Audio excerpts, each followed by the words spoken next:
Okay.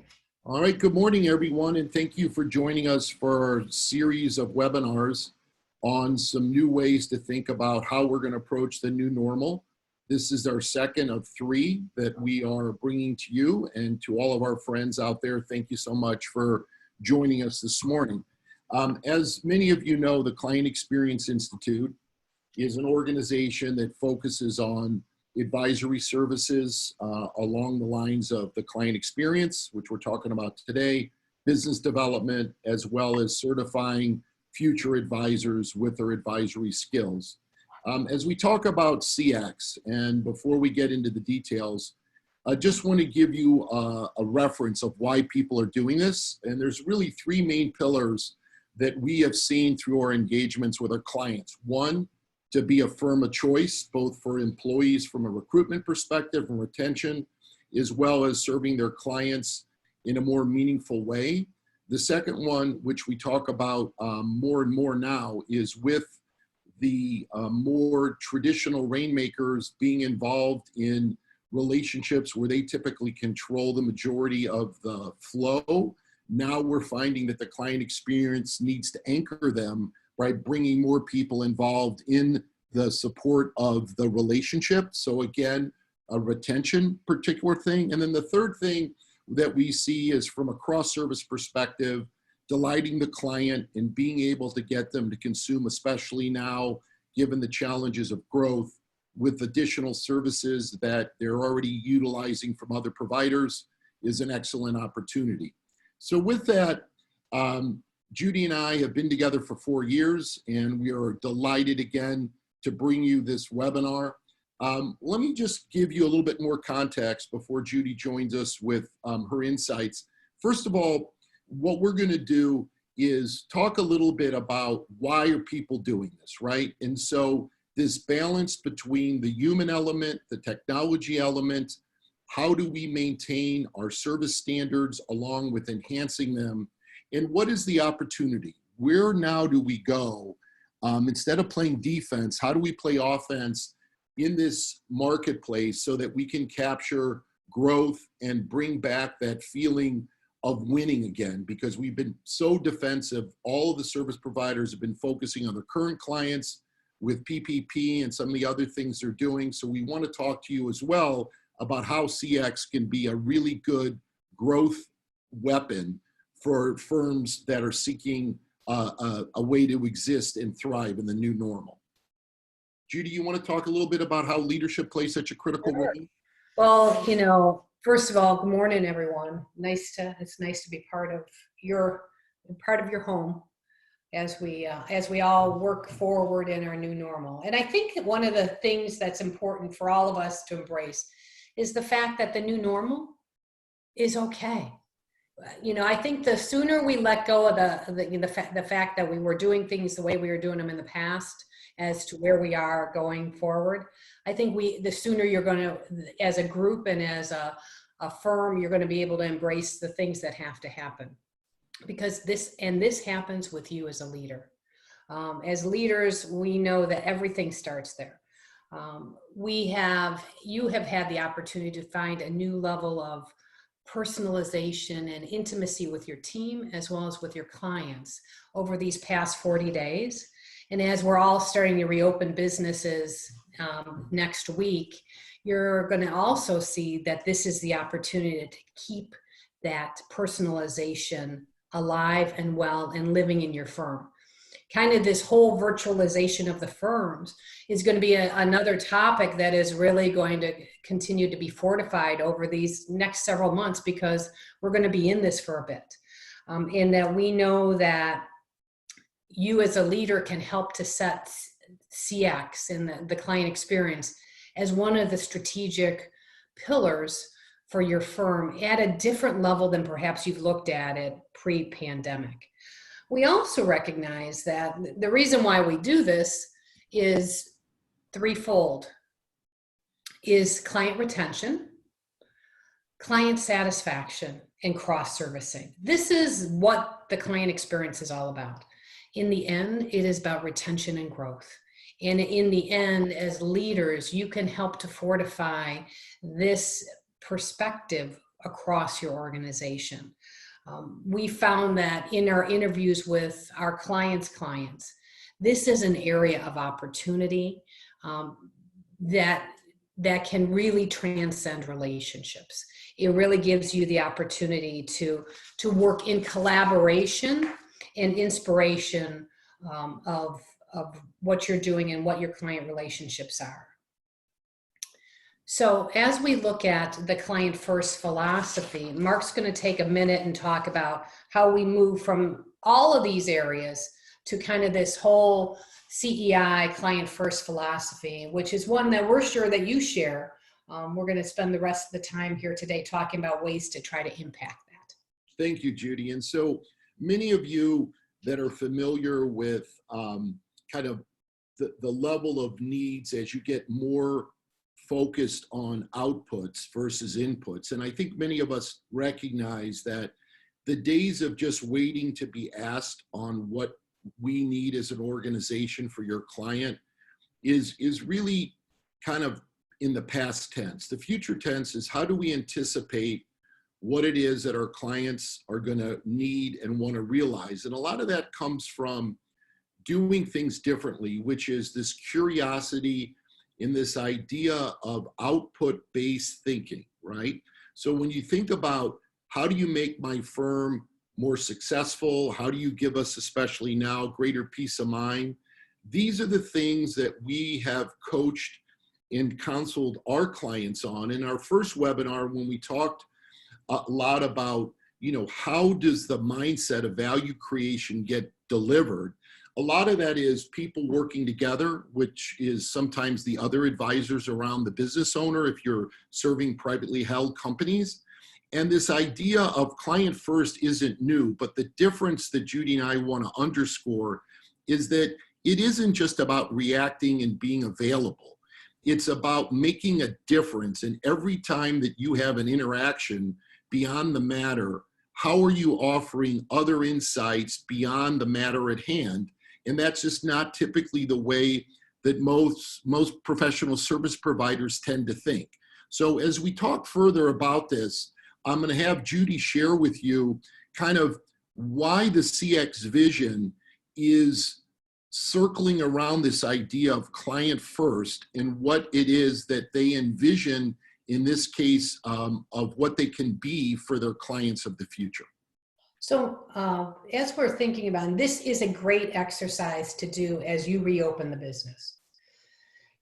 Take a breath, get a couple of days under your belt, make sure that everybody's feeling forward thinking, and then pull your group of leaders together, pull your practice chairs together, pull your senior managers together, and go back through what your client experience vision is. You may have one. I'm sure that you do. In fact, we know that most of the firms that we've invited to our programs, have some element of a client service vision. We know that the client service vision really defines the type of service that your professionals are expected to provide to their clients. We also understand that this becomes a rallying cry for your team. It really is, it gives your team a higher level of purpose. So one of the exercises that we would encourage you to do, and we're happy to help you with some of this, is that you sit down with a steering committee or a group of the leaders or your department chairs, and you go through what your firm's client experience vision is, what it is, and what you want, what you expect of it. Make sure that everybody's grounded in that and that they can communicate that. It's a fascinating experiment that we always do with firms when we first engage, and we ask them, what's your client experience vision? And generally speaking, we get a lot of different answers. This gives you now the opportunity to really coalesce around a rallying cry, a focused approach on how you're going to deliver a client experience, a superior client experience for your clients. From that vision, then we work on really what are the differentiators. So with so many of our firms, and we understand this, much like CEI with other advisory firms, we offer similar products. But how are our offerings differentiated? How are we different? How do we add more value to our clients? Those are the differentiators that you think about. And you know, kind of the litmus test of differentiators are, you know, a couple of questions. Is it true that we do this? Does that differentiator really create value for a client? How do you prove that you do it? Other than, you know, because some firms will say, well, they pay their bill. That's probably not enough. You have to really figure out how you're going to prove that you are delivering these differentiators. And can it be delivered on a consistent basis? And those are the things that you really start to wrap your head around as it relates to both the vision and then the differentiators. From that, then, whoever is part of this conversation, in some of your team meetings and your team conversations, you have to make sure that the entire firm understands this and reinforces this. And it appears, you know, everywhere throughout the website and all your marketing materials, things like that. With that, then, so after you have that as kind of your mantra, right? That's your mantra and how you're going to deliver it. Then Mark and I actually work with firms and we actually take them through a client service model that Mark's going to go through. Thanks, Judy. And so as a reference point, for those of you that are on the webinar that have done the CX journey, clearly there's a lot of other aspects of a client service model and a CX vision that get into a lot of the more detailed journey mapping, a number of things that for those people that are serving B2C clients, especially with call centers, but we're not going to focus on that. We're going to focus on really the CEI way that we feel the most practical approach to utilizing and deploying this. So I'm not going to read, obviously, the slide to you, but one of the interesting things in the process that Judy and I deploy when we're working with clients on this is that we typically get a group of 5 to 10 people together. And before we really get into the details, we do a walkabout where we post 5 different stations to correspond with these 5 different stages.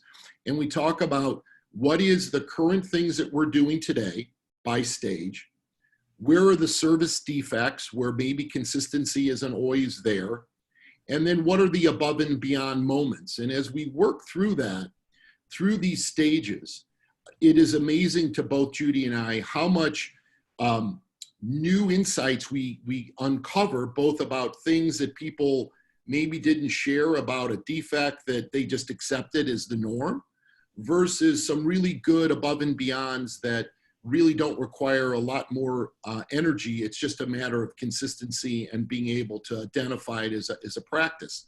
So when we go through these 5 stages, this is really the bedrock or the anchor of the program, because we'll talk about aptitudes and we'll talk about the people side, but from the process side, this is what we utilize as we go forward. And one of the deliverables that we provide to the firm or the company is a wave analysis of where they could go based upon 2 parts of the consideration. One axis is what's the degree of impact and importance to the firm or the company. And the other axis is how ready are we to do it? Do we need to add resources? Do we need to change a discipline? Do we need to figure out another way of organizing ourselves? So when Judy and I take all this into consideration, we plot these bubble charts that we use for the steering committee to start voting on how many of these top 30 or 40 can we actually embrace in a given period. And as you look at this graphic, the 2 things that we find most critical is the segmentation of your client base. Won't go into the details of that. And the other one that we really think is important, separate to the certification, is what kind of voice of the client feedback are you really getting? Are you just asking how well we're doing? Or are you really finding out what more can be added so that you can begin to further shape your client service promise as well as your client service vision tactics? So what I'm going to do now is turn it over to Judy to talk about really the leadership aptitude, some of the touch points that we ask folks to consider to get the mindset going, because at the end of the day, this isn't how you typically think. You think in precision terms, you think in terms of technical matters. And so we're going to focus more on a couple of things that are a little bit different that you typically wouldn't think of just sitting there in a moment of silence. So Hey, Judy. Mark, before you go off this graph, I want to just build on a couple of things here real quick. So this is actually a very interesting experience for the members of the team that are involved with this, because it gives you the chance to kind of reimagine the future, whatever the client experience future is. And it's fascinating to watch people look at current state and say, well, okay, we're doing this pretty good. We're doing this. Wow, there's big gaps here.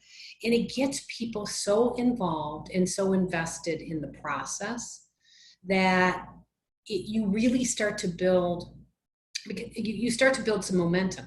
Because the thing that we see with client experience and CX projects is that they can lose ground if people don't feel like they have weighed in on the decision. So doing these exercises really helps to make people weigh in so that they can buy in, so that they feel that this is something that they can wrap their heads around and really start to deliver. So if you can move to the next one, that'd be great. Here's another great opportunity, especially at a department level.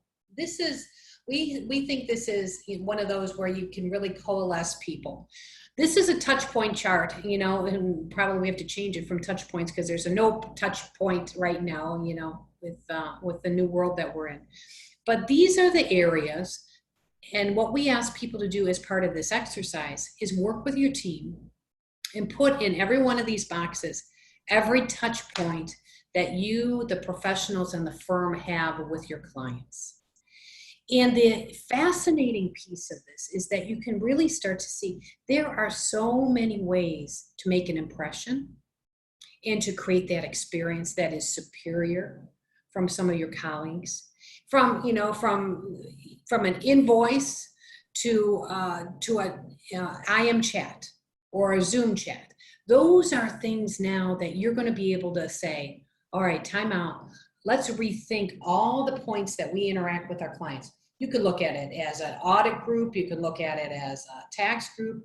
But kind of overall as a firm, you have to also be mindful from a steering committee perspective. They have to kind of take this on from a totality of the firm. But each team can also start to look at it, because in each of your areas, there's ways to enhance your experience for your clients. So this is a great opportunity. You throw this up on Zoom or on Microsoft Teams, and you get people to start to say, all right, well, what about this? And here's where they also touch us. And maybe we ought to think about that. And then you can start to get people enlisted in how can we improve that experience? Because that's what this is about, is taking it to that next level. Now, so after you do that, and after you've done your vision, you've analyzed readiness of the organization, impact of the organization. So we've looked at process and we've looked at performance, but now we have to spend a little bit more time on people. What you see in front of you it's really a list of essential skills that are involved with delivering client experience or client service skills. Now, you're not going to have all of these skills. What we do is we work with the team and we work with the leadership and we say, what are the top 5 that you really want to focus in on as far as developing skills, perhaps certifying professionals on it, reshaping rewards and recognition programs, and looking at coaching and development. So we work with the leadership team and we say, for our firm, for our company, these are the 5 that we want to really make sure that we have all of our incumbent team members possess these skills. All of our future team members, we start to recruit for not only the technical skills, but some of these relationship related skills, the CX aptitude skills. It changes how you may interview people a little bit, and it changes how you coach people, because we spend a lot of time talking and coaching on technical and work product, which is absolutely essential, because that is an area of excellence that your firm delivers. But now the leaders have to start, again, we started with leadership, we're going to end with leadership. The leaders have to also start to coach the professionals on these skills. When you do that, that helps them build confidence and courageousness to do some of these things that maybe are not typically accustomed to the work and their behavioral style that they deliver. So Mark, why don't you talk a little bit about, it's a whole weird world now, right?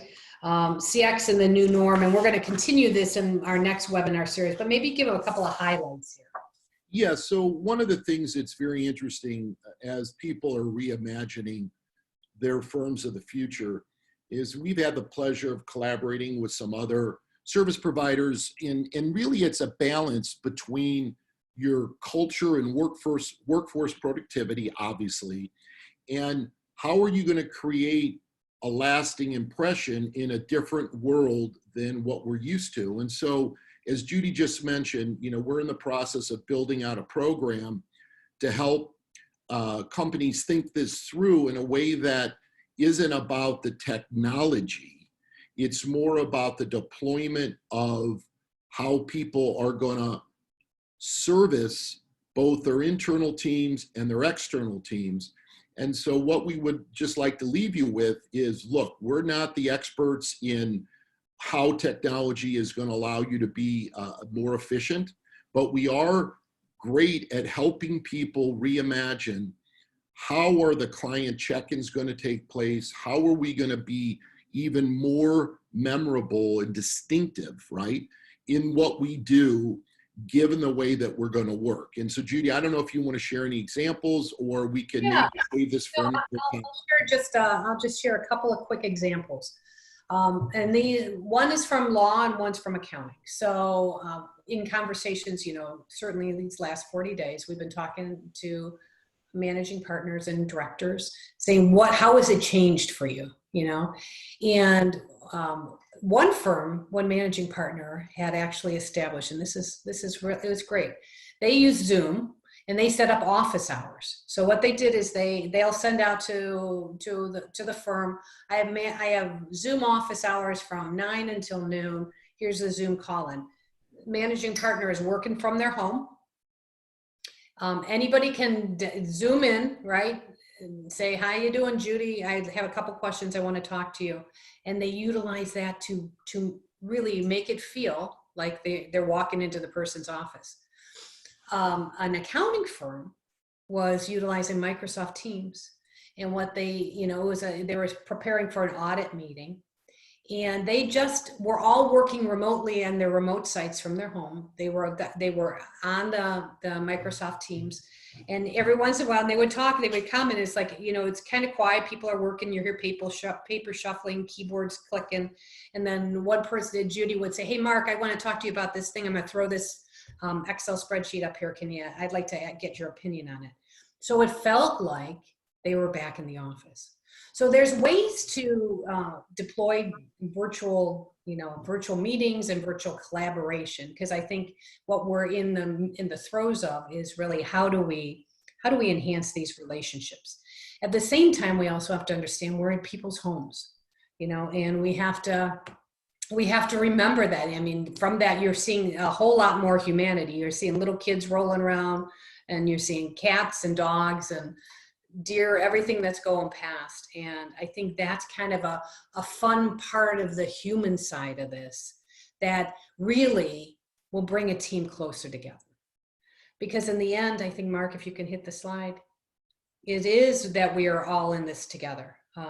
As we look at kind of closing out our session here, is really about 6 things that we'd like you to take away. One is, as you're reopening and as you're starting to try to embrace this new normal, as leaders and as members of the firm, inspire a client-first philosophy. 2, we encourage you to use some time now, because people do have a little extra time because they're not commuting. I know people are on the phone, and that can be exhausting because it's a little bit different kind of interactions. But at the same time, you're going to have a little extra time. We encourage you to take this time out to calibrate your client experience, looking at what it is and what it could be.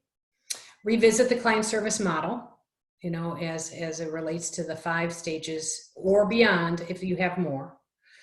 promote a passion for building relationships now more than ever, because people can be pretty isolated. And we would really encourage you to find, especially with your senior managers and your partners, department chairs, that they are building relationships within the team as well as within the clients. And then looking at ways to strengthen the client experience aptitude of the team, and really identifying what those areas could be. And when you're doing team meetings and when you're doing firm-wide or corporate-wide meetings, also celebrate some of the client service, client experience success stories that are out there, because there are a lot of them. And because there are heroes that are in our firms and within our companies that are doing amazing work with clients that we should be celebrating, because the only people that are going to know about it right now are going to be the client and the individual. But I think it's important that you spread the good news across the firm. And with that, Mark, you want to talk maybe a minute about the upcoming session that we're going to have in a few weeks? Yeah, so Judy, thank you. And before Judy closes on some of the things that we want to invest our time to help the folks on the webinar and beyond, is that we decided that even though people are webinared to death, that if we can do these 30-minute kind of quick hitting programs, that there's value. And we're getting good feedback as people are asking us to bring this into their firms or into their networks. And so we decided on the business development front that we were going to do a program in May. And one of the things that Judy has cultivated a relationship with a young professional on the etiquette side is there's a whole etiquette to all of this that none of us have really been trained for, or trained on, I should say. And so our next session is going to be a little interesting because we'll bring in another subject matter experts in addition to Judy and I. And we're hoping, to do this May 20th. We're working on some final dates and trying to make sure, knowing when people are going back to work and all the other things that face us. So with that, we will give you more information in the near future. And with that, I'll turn it back over to Judy, as we're right about at time of the 30 minutes, just to offer any closing comments. It's amazing how quick time can go, and hopefully it provided you with a little bit of insight, something to think about. That's really, we're not here to teach you about everything to know, but something to maybe inspire you to go back and work with your teams and just give yourself a couple of items to work on. Know that on our website, we're going to put some of the materials like the touch points. We'll put, actually we have up there a client experience readiness tool. So if you're not sure that where you are kind of in the world of client experience, this might be a good calibration tool to just take a time out and say, where are we at as a firm or as a company? We're also going to put a recording of this webinar up there. And one of the things that Mark and I decided, as he shared in just a couple minutes ago, we're committed to delivering and creating value for our clients and for our friends. So if we can bring this to your team, if you need, if you're having a departmental team, and we've done this with several of our firms, they have monthly departmental meetings and they want to bring in some outside insight. We are happy to deliver this program or any of our other programs on your behalf as our give to you to help move your organization, continue to move your organization forward into our new norm. And with that, know that Mark and I are all in this together with you. And if there's anything that we can do, count us in. Have a great week. Yeah, thank you.